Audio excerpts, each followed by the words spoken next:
Josh Berry saw his qualifying time for the ASA Stars opening race at the Crisp Motorsports Park be disqualified. He was actually going to be in the redraw.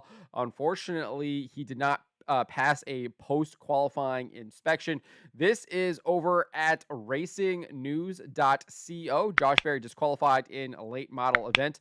They report that on Friday, the ASA Super Series teams took to the track for practice and qualifying. Berry was actually the third overall of the 29 late model entries. However, the car failed post-qualifying inspection. It was found fitted with a 5-inch air cleaner, and the rules limit the height to just 4 inches. Apparently, this was a new rule in 2024 and was an oversight by the team. Berry did tell Racing America the qualifying lap, it was a big improvement from what we had in practice. We did a lot of work in a short period of time, got the car much better. Unfortunately, got disqualified there for the height of the air filter. I guess that's an updated rule for 2024. I don't know. I haven't looked at the updates. I'm sure it's there. Rules are rules, and we were wrong. It was a good learning experience. He went on to add the super late model program at KHI is still very new. We ran one race at the Snowball Derby. We're working hard just trying to catch up. That was with Ryan Preece behind the wheel. Josh Berry was not behind the wheel of the super late model. He did race he was in the late model program. So he raced at I think he was in the Thanksgiving Classic. He raced over at Florence as well for their big race at the end of the season.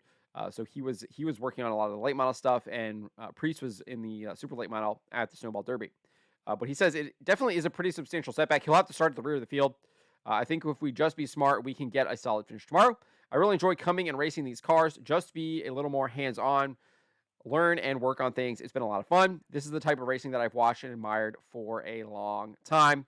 So as I said, Berry will have to start at the rear of the field. Here is the starting lineup. Again, this is over at racingnews.co for the ASA Super Late Models. Dawson Sutton will be on the pole after the redraw. Jake Finch is in second. Starts second. Jeff Nolan is in third. Michael Hind is in fourth. Bubba Pollard is in fifth. I think he had the fastest time, was Bubba Pollard with that 15.725. I don't think anyone else has a faster time than that. And then Matt Craig is in sixth. Timothy Watson is in seventh. And then Casey Roderick is in eighth.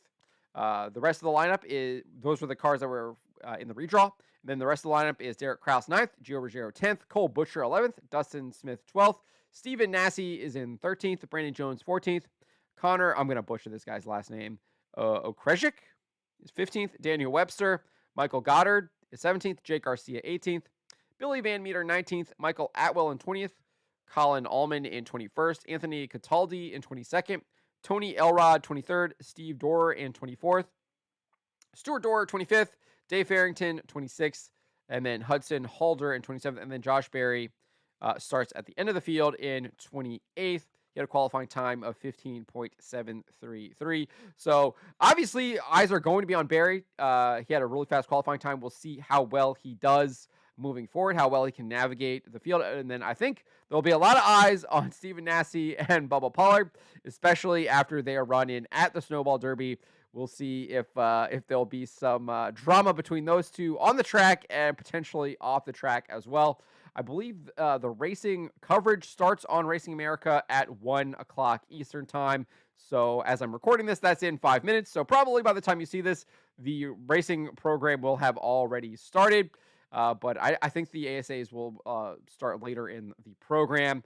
But Josh Berry will have to start from the rear because he was disqualified for his air filter being an inch too high. Let me know what you make of this in the comments below.